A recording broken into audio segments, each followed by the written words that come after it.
Welcome back to Beautiful Work, Beautiful Life. You're here with Laurel Holland. I'm a life coach, and we talk everything inner life here on Beautiful Work, Beautiful Life. If you're new to our show, welcome. Welcome 2026. We're in January of a new year, and we thought we would bring you a way to begin to look at the foundation of your life through a lens that you might not always be looking through.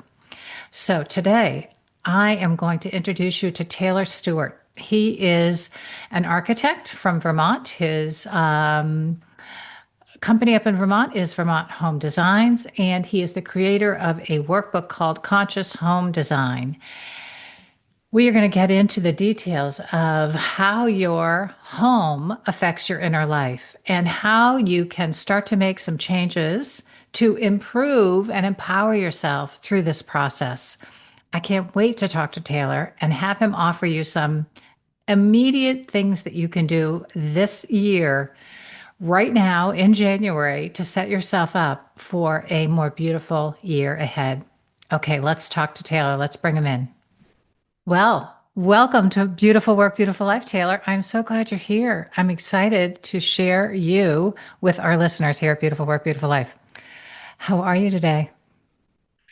And well, Laurel, thanks so much for having me on the show, and hello everyone who's listening. I'm very excited to share some really possibly potentially life-changing information, knowledge if if you put it to work for you. And what's exciting about it is that anyone, no matter where they are, even if they never plan to hire an architect, you could be living in a rented apartment somewhere, but you can still put this to work for you in ways that scientifically, the data has shown statistically gives us happier, richer, fuller, and longer even lives. So I stay love it. tuned. We're going to get into I, some really good stuff here. I Good said, conversation.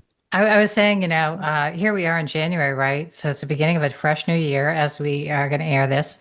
And it feels like it's a great place to like begin a new foundation, right? To look through the lens of your home as a way to start to create a stronger, more serviceable and empowering foundation for your life. I feel like it's just really a lovely way to start the year. Yeah.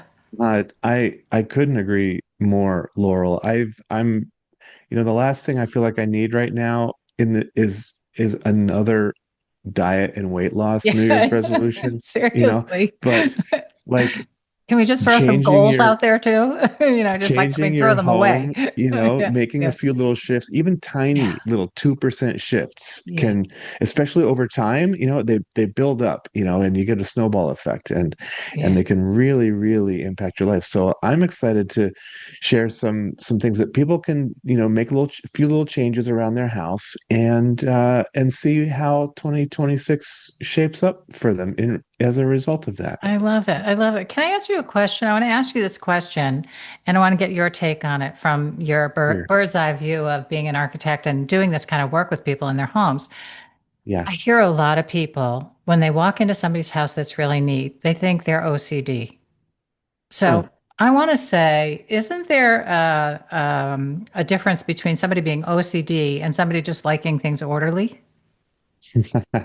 Well, I mean, maybe I should be answering that question, but I feel like I'd everyone, like your opinion on that. Yeah. I feel, yeah, I mean, everyone needs to sort of choose their own adventure in terms of their comfort level of Yeah. arrangement and organizing things. Yeah. So, you know, I I don't know about OCD. I mean, that's someone, that's sort of like a clinical diagnosis. It's way Yeah. outside of my realm of expertise. So I can't really speak so much to that. But what I can say about home design and potential for clutter, Yeah. which is outside of an individual's, person, something about, individual people, is that we can design a home so that spaces are size appropriate. If you're trying to do Mm. too much in too small of a space, that's going to get burdened quickly, Yeah. right? Yeah. So spaces are size appropriate, and also spaces are size or spaces are activity specific. So like for instance, obviously you would expect if you go into a kitchen that there's going to be cabinets, and drawers for storage. If you go into a den or a library, you're going to expect there to be shelving, to house books and things. Yeah. So, um, there are ways that we can plan for the activities there. A couple places that are become highly sort of high friction zones Mm. are bathrooms and entry foyers. And Mm. this happens, maybe not if you're living alone, but if you have an active household, then these are inherently smaller spaces, but they have a lot of use, a lot of Yeah. daily comings and goings. Yeah. And they're also associated with a lot of paraphernalia. In the bathroom, there's going to be towels and toothpastes and hair brushes, and just all kinds of doodads and gadgets and gizmos that are going to help us, take care of the body. And Yeah. so, in a very small space, especially with multiple people sharing a bathroom, there's going to be a lot of stuff in there, and so that takes um, a very disciplined approach, to sort of shop. It gets difficult because you're like, oh, well, I'm running low on shampoo, and so then you go buy another bottle. But this one's still going to be 2 weeks before it's done, and so they're Yeah. not. Clutter builds up from it's not. It looks nice in a hotel because there's only one bottle of shampoo One and one tiny one. thing and one thing, and That's right. so there's a few items. So to keep a discipline like that, where you only have a few items, is very difficult. Easier is to have storage for the overflow and for the Yeah. restock supply. Yeah. So a good not utility closet, but a good linen closet with extra space for toiletries and things. And at the entry area in the foyer, same thing. You're coming in, you might have hats or boots or umbrellas or jackets, cell phone, keys, handbags, maybe groceries, all sorts of things. And especially if you're coming in with two or three people at the same time. So that's also an inherently high friction zone with a lot of moving parts that need to go somewhere. So it can, you know, conscious home design can help people with understanding the needs and the capacity for a space, and then that can in turn reduce clutter and Yeah. friction, which sows harmony in the home. Because now, instead of nagging at the people you live with, put your boots away, why'd you put that thing over there, and there's it's not that they're lazy or that they have a problem, or that they have the opposite spectrum of OCD. They're just slobs. It's probably that there's not a good place for it, or Yeah. something else was in the way of it, and so they just did a default, put it somewhere else, and it didn't.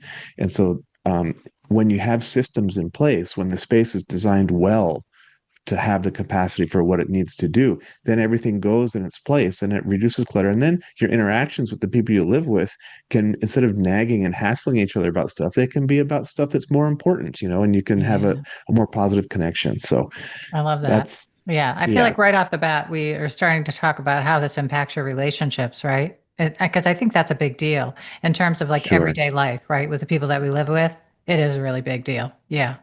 Yeah. It is. Yeah. So, Taylor, I love one of the things that you talk about in the book is this is conscious home design. So, Taylor, you want to give people a little view if they're on video here of what that cover of that book looks like, that Oh, your sure. conscious home design. So, this is just a Yep. fabulous workbook that This is Taylor's this is the created. book, That, and yep, this is the the companion workbook. workbook, Yeah, which is about taking those ideas and yeah, doing the exercise and applying them into your specific situation. Because yeah, there are certain things that are universal, but that we all take those in a personal way. yeah, For instance, creative expression. Like some people want to do journaling and writing, others want to play a musical instrument. Some people might want to do some sort of art project, whether it's painting or clay on a potter's wheel or mhm, whatever. So creativity is inherent in all of us, but it shows up in different ways. So that's what the workbook is about: is asking the good deep personal questions so that we really know how to shape a space that supports you and helps you sort of sparkle a little bit more in your Yeah, day. yeah, Yeah. yeah. I love that. I love that. So, one of the things that you talked about in there was the three different kinds of relationships that people have. Yeah. And I Yeah. love that. So, I really want you to share a little bit about that with the folks that are listening because I felt like when I read it, it was a great way to begin to look at your relationships and then how you're interacting in them. Yeah, Right. really empowering. Yeah. Sure, Laurel. Yeah. So we touched on it a little bit there, just in that way about, Mhm. having positive interactions. If the space supports you, then, your interactions are personal rather than, sharing chores together, chores together and stuff. So, when I was doing the research for my book, so I always knew I was going to write the book, right? Even when I Yeah. was in college, it just took me 20 years of practice and trial and error and learning things and to really have it all gel into Yeah. a system, a method that I said, oh, this is really what it's about. It's just architecture, like law or medicine, it's a practice, and so we typically do our best work, the second half of our lives because we've had the first half to get Make good. a mess and clean it up. This is what I say. Yeah, that's right. And so after 20 years of practice, I was like, okay, now it's time to write the book, right? So the book came out in 2019. But as I was researching for it, and I had, a 50-page Google Doc of all my downloads, my mental brainstorms and ideas, and even some stuff that I extracted from work, research, and paperwork I did back in college, But um, one of the things I came across in the research was the study from Harvard about the adult happiness study. It Yeah. began in 1938. It's the longest study going of its kind. And they studied thousands of individuals, and it's still going on today. So it's like 87 years into it now. Yeah. 87, 88, yeah, something like that. Do the math. Yeah. A long time. 1938 to today, right? That's And right. so all the original participants have obviously passed on, but they're on to the second and third generations now. So what happened is they began with a couple of thousand people and they did a thorough intake, what their circumstances in life were, where they lived, what their financial backgrounds were, what their relationship statuses were, what their health conditions are. Are they healthy and strong, or are they challenged and sickly, and basically a full snapshot of all these people, and then they tracked them through their whole life. And periodically they'd check in with them again and do and update the assessment. Hey, how are things going? What's going on? And they found that over the course of people's lives, everyone had ups and downs, as we all do, whether they were having career or business success or failures, and whether they were having, health challenges or not, or whether they lived in a big fancy house or a modest house. They found that the single biggest predictor of how long people lived, their actual life expectancy, and their self-reported feelings of fulfillment, and that they had a rich, well-rounded life. The single biggest factor in that was the quality of their relationships. And so, when I read that, when I found out about that study, I said, okay, stop the presses, Yeah. on my book, because the highest aim of architecture is to help people self-actualize or become the best version of themselves, or reach their goals, reach their potential, Mhm. whether that's, in a place of business, help them reach their goals and their potential. Whether if it's at home, it's about not just surviving and living, but thriving and growing. We Yeah. all want to feel like we're um, somehow expanding, into the next version of ourselves, right? We're always Yeah. recreating our ourself. And Yeah. so I thought, my goodness, how can we intentionally design for relationships? Because, intuitively it makes sense. We all know, oh, of course, my family is the most important thing in my life. And we all say these things. But now with the data, it's like, oh, we have math that proves it. It's not just something that feels good or a nice idea. Yeah. It's like, oh no, this is statistically valid. Yeah. So that really anchors the decision from an architectural point of view to say, hey, this is money of your budget that we should dedicate to making sure that the architecture supports this because it has real dividends. This is Yeah. a justifiable expense. It's not just a wish list item. It's like you want to make sure that you have opportunities for relationship in your home. And so the study was very clear that relationship was not limited to a romantic partnership, right? So people that are single, you can still live a long, happy life if you want. It's up to Hmm. you. It's Yeah. not, that's not going to, mean that you're doomed. That's right. So, Yep. but if you want a partner, if you are single, you want a partner, then you can certainly create that. And call that in and open yourself up to that possibility. But anyway, it was by saying it's not limited to the romantic relationship, to partnership relationship. It got me thinking, well, what about all the other kinds of diverse human relationships that we have? Yeah. And so I researched, the Greeks, they have 7 different words for love based on if it's Mhm. love between friends, love between parent and child, love between spouse, love between a person in their community. It's like Mhm. agape and storge and eros and all these different flavors of love, right? Good information, but it still wasn't deep enough, for me. So I kept diving deeper into all the myriad relationships that we have. And I found that any kind of relationship that we have is going to fit into one of 3 broad categories. That's going to be our giving, our receiving, and our reciprocal relationships. Mhm. And so uh, I thought, well, what would it look like if we designed a home, every home, to support not just one, but all 3 types of relationship, because that's what's really going to move the needle in terms of, we say home is where the heart is, but it really comes down to our relationships. Yeah. Yeah. Yeah. So So, go ahead. yeah, Yeah. Yeah. No, I want people, anybody who's listening right now, one of the first things I'd encourage you to do is get out pen and paper and start making a list of the important relationships of your life. And then even making like a little chart, like how much giving and how much receiving is going on in those, right? And how much is reciprocal. If you can identify that, that's going to be really helpful. you Yeah. are on the Yeah. money, Laurel. Yeah. That's exactly what we want to do is do Yeah. an assessment. You want to go through your home and look at, your giving, receiving, and reciprocal relationships, opportunities.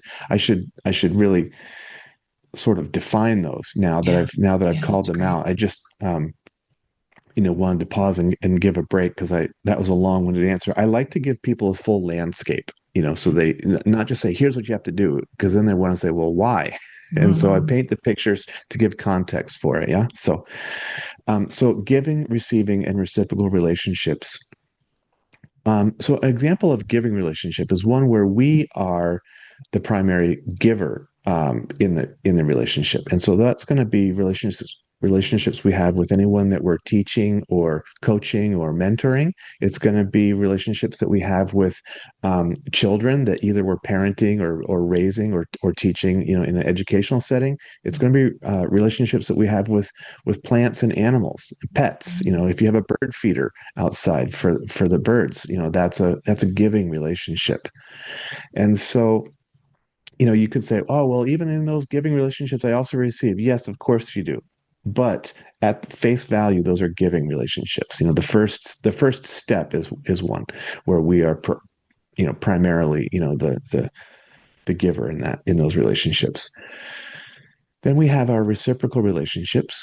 And that's the kind of relationship that you and I are having right now, Laurel, Mhm. where we're both standing on equal footing, and it's a give and take, right? It's like these are relationships that we're going to have with our peers, with our colleagues, with friends, with spouses, with coworkers.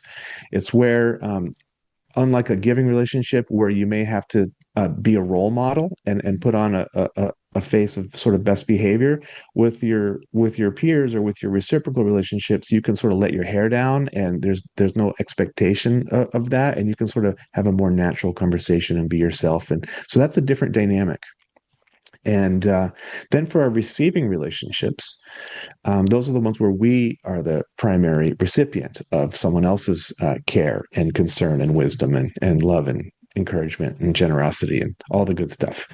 Because we all have a human need to love, to give, but also to be loved, to receive. Yes.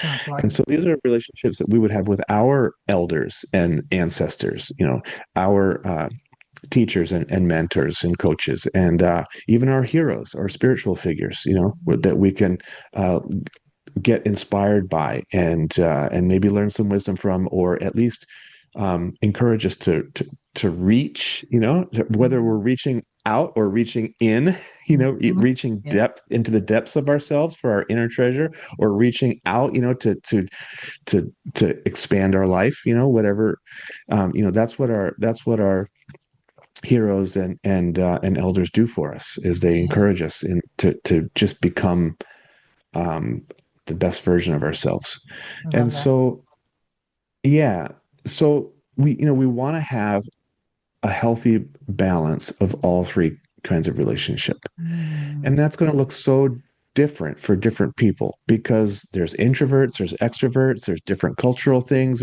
People have their own comfort level about what they want in relationships and what quantity of them. And as we go through life, different phases are going to be experiencing. There's, obviously when you're college age, it's like you're just going to be hanging out with your peers all the time.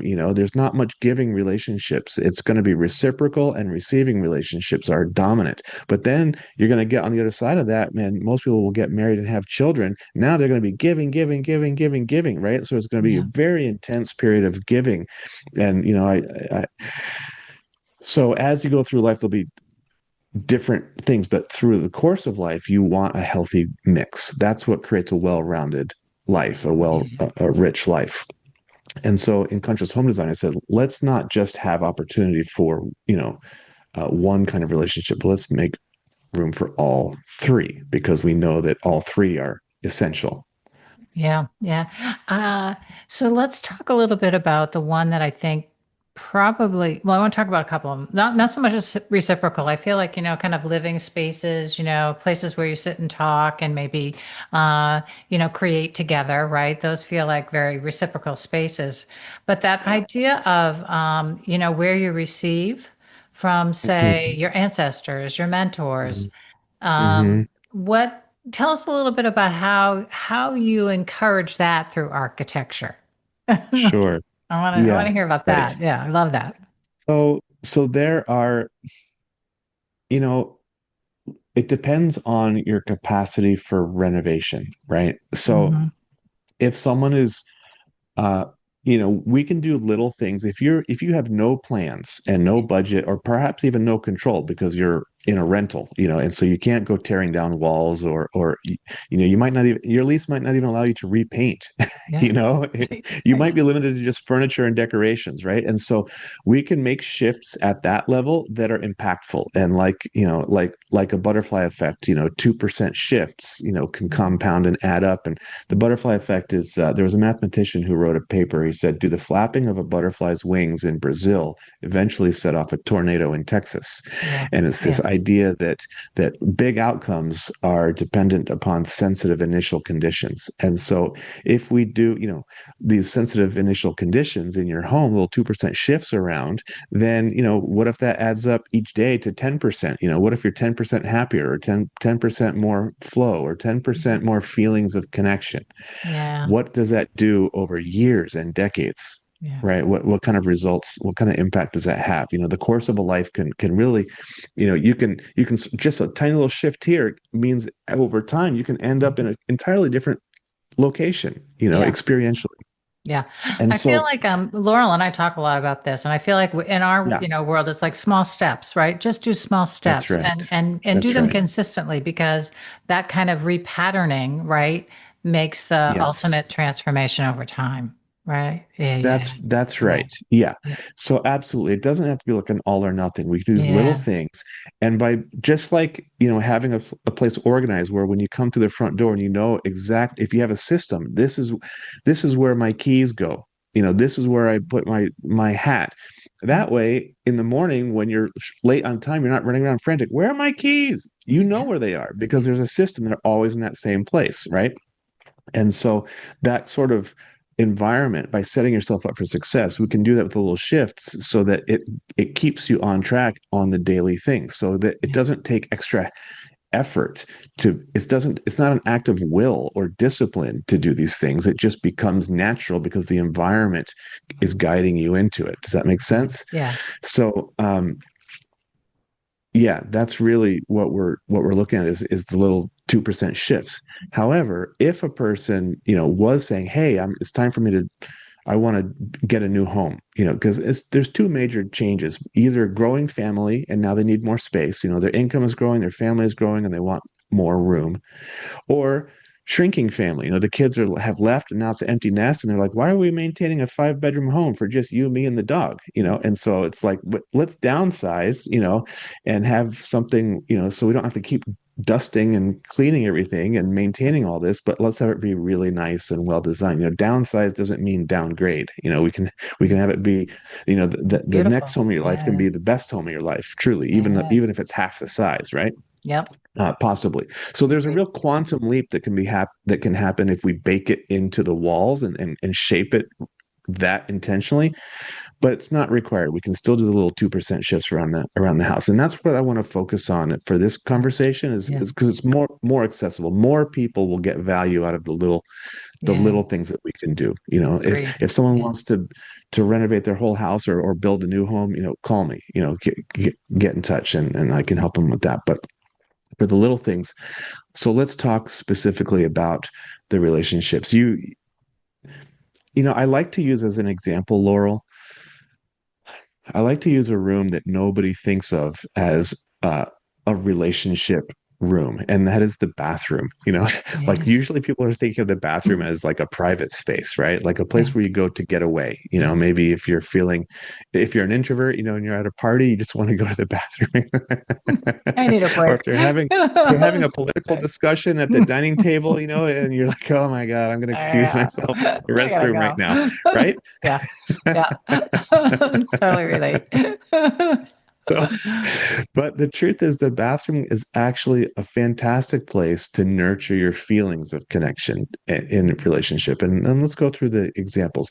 So, not only taking one step back, not only did I, as an architect, when I was writing conscious home design, decide that homes need to support all three types of relationship. I took it one step further and said, what would it look like if we had every single room in the home intentionally support all three Love types it. of Yeah. relationship? Is Love that that. possible? Right? Yeah. Is it? Because at first you'd think, well, the kitchen, that's a giving relationship. It's a giving, primarily giving.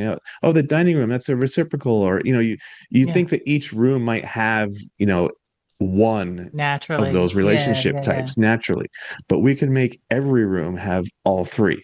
And Mm. if we intend it, if we choose it. So the bathroom is a great example because it's very unexpected, but it's actually a prime space for our relationships. So here's an example of giving relationship in the bathroom is, if you happen to have a window in your bathroom with some daylight, then you can easily put a couple of plants in there, and Mm. either on the windowsill or hanging, so that it gets some light, or a little shelf nearby. If you don't have a window, then a full spectrum light bulb is just fine. The plants can do just all right with a full spectrum bulb. And then, not only is that an example of a giving relationship, it's extremely low maintenance. Take a cup of water from the sink once a week and walk 3 steps over and put it in the plant. Prune off a dead leaf, and there it is. But when you walk into your bathroom, it's no longer like this dead space. It's Yeah. It feels suddenly alive, right? like a Yeah. garden. It's living. It's Yeah. coming alive. Yeah, the more plants you can fit in there, the better.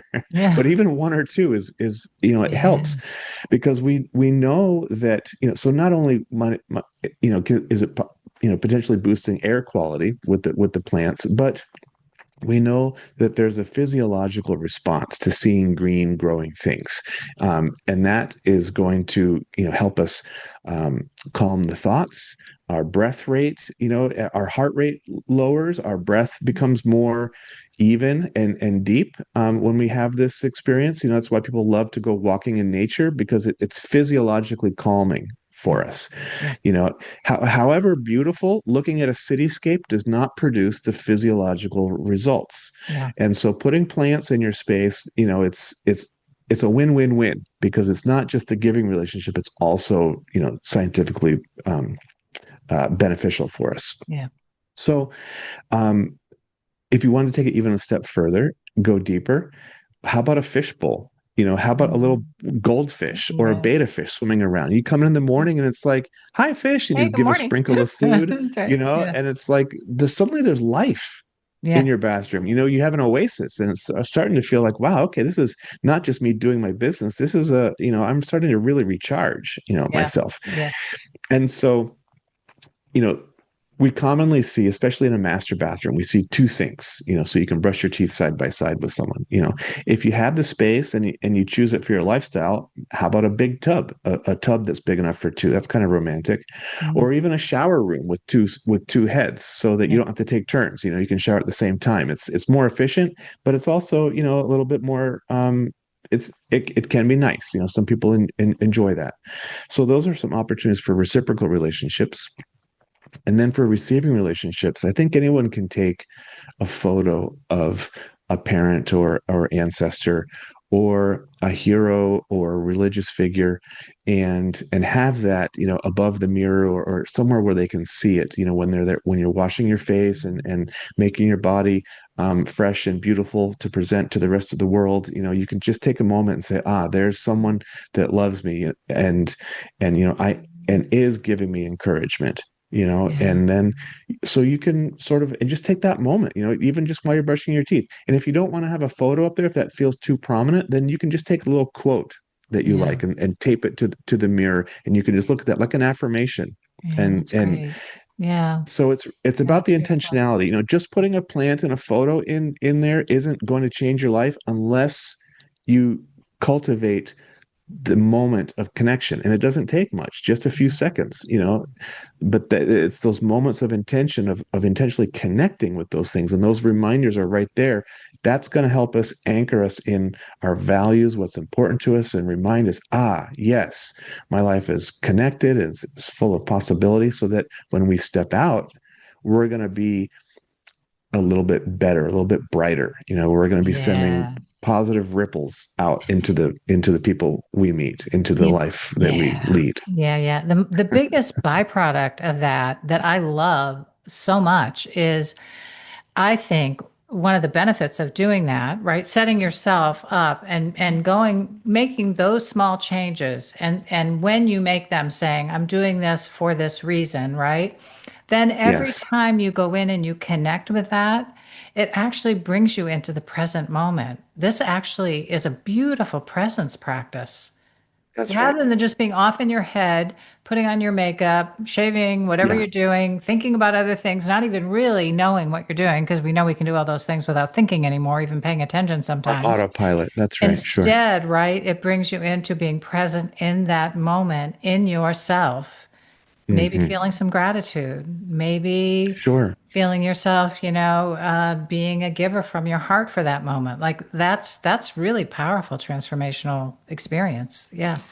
Love that. Sure. Yeah, whatever you need. If you're feeling like you want to do some gratitude or you feel like you want to, focus on your heart and your capacity to give, great. If you feel like, no, this is me time and I need to Yeah. get some nurturing, then focus on your receiving relationship, Yeah. and spend a little time Yeah. there to feed yourself. Whatever, you Yeah. know, It's great.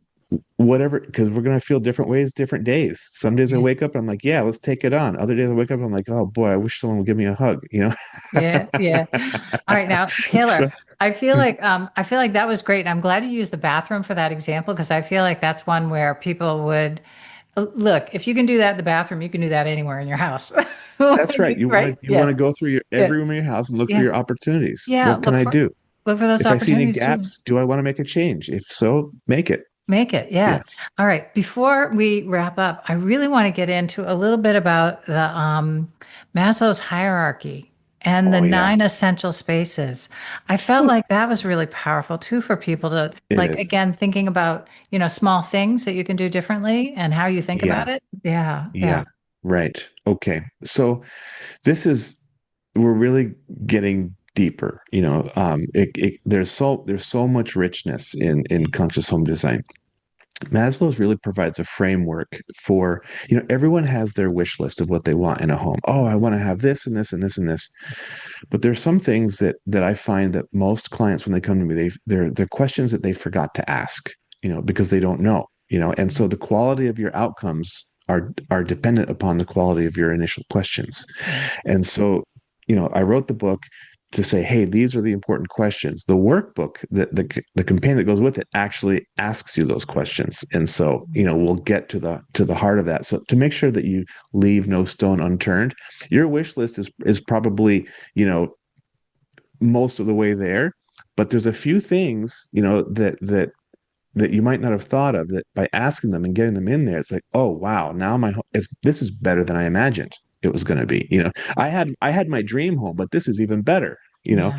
That's the goal of conscious home design. And so the framework that I use, one of the frameworks that I use, that's sort of a benchmark, is Maslow's hierarchy of human needs.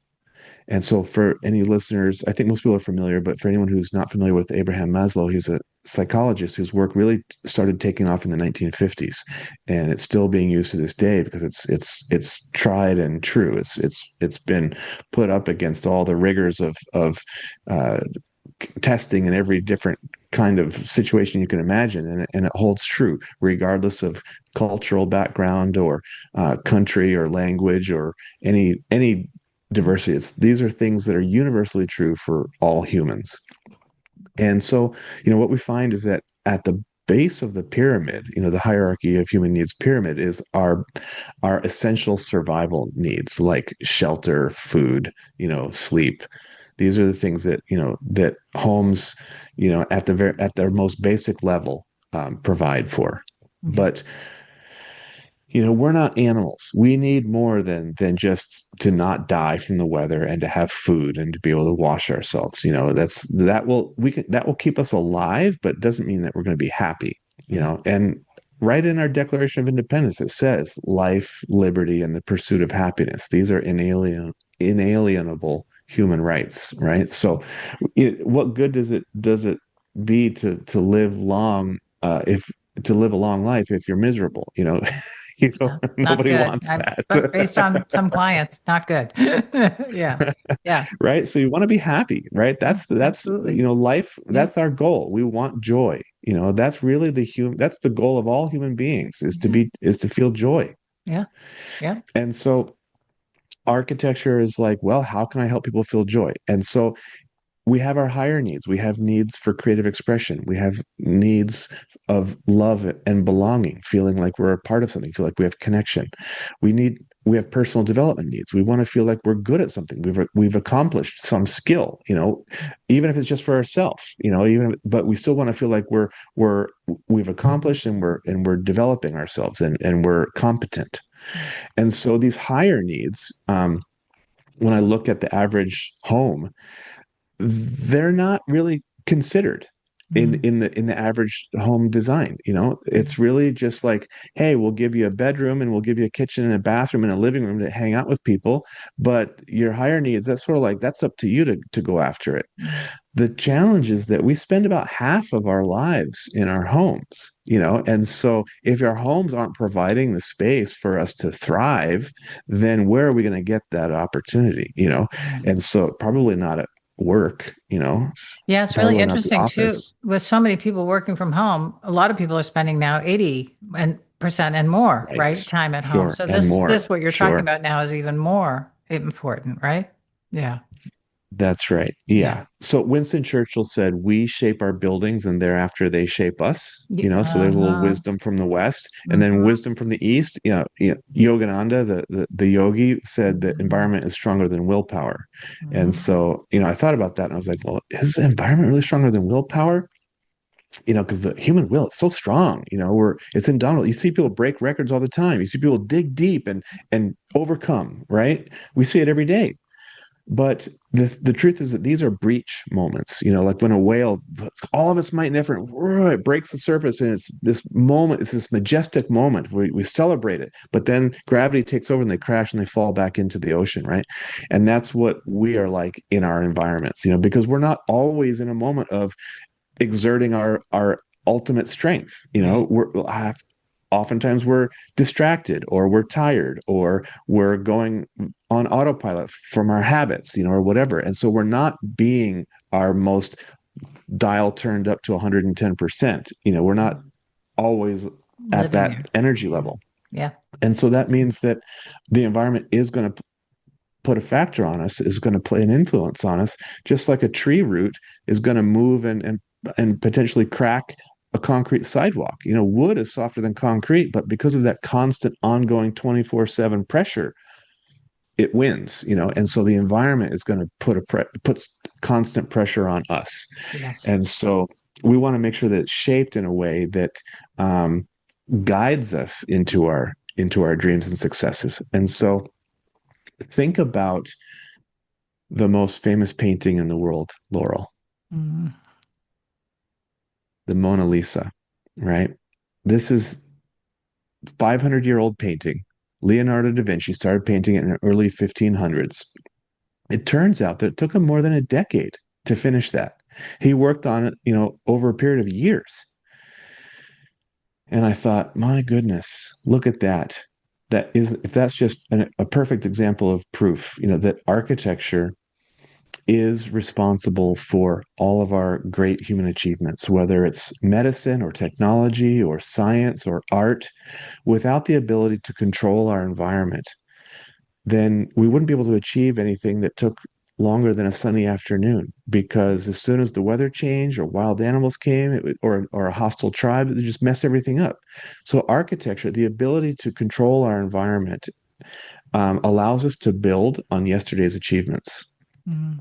So Leonardo da Vinci, when he wasn't inspired, or when he was too busy with other projects, he could just store the Mona Lisa and keep it in his art studio. He had space, architecture dedicated to his endeavor.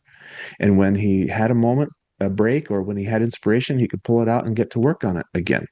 And so we all say, hey, it takes time and effort to become good at something, to accomplish something. I think Seth Godin coined the 10,000 hour rule. 10,000 hours of something and you'll be mastery, or at least expert level status, right? Of, Yeah. of, of something.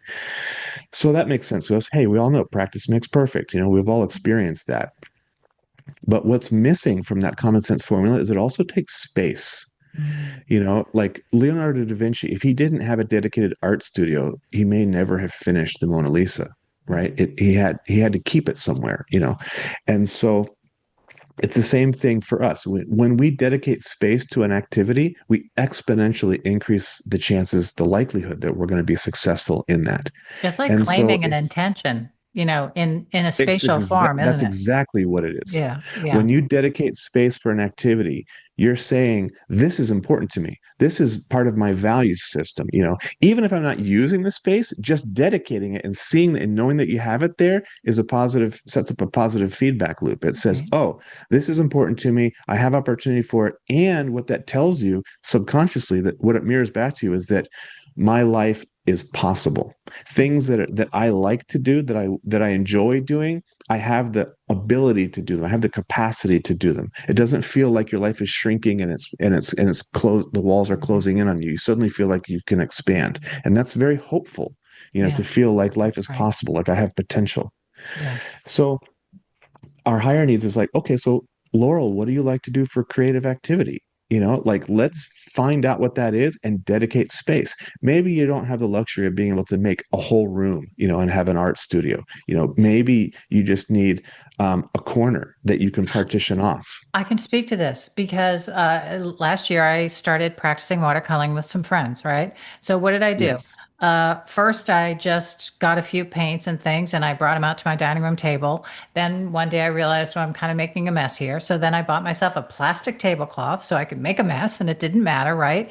And then I have a big cabinet not far away from that area where I sit, and one whole shelf is dedicated now to all my art supplies, right? So when I am ready to watercolor, I just take it all out of there, but you know what I mean? It was like this clear, I need to set myself up in order to experience this part and express this part of myself if I want to really try it, right? I've got to have the space to do it and the wherewithal to get in there and start remove trying. you Yeah. remove the friction point, right? And so Yeah. you set Yeah. your environment up to succeed. Yeah.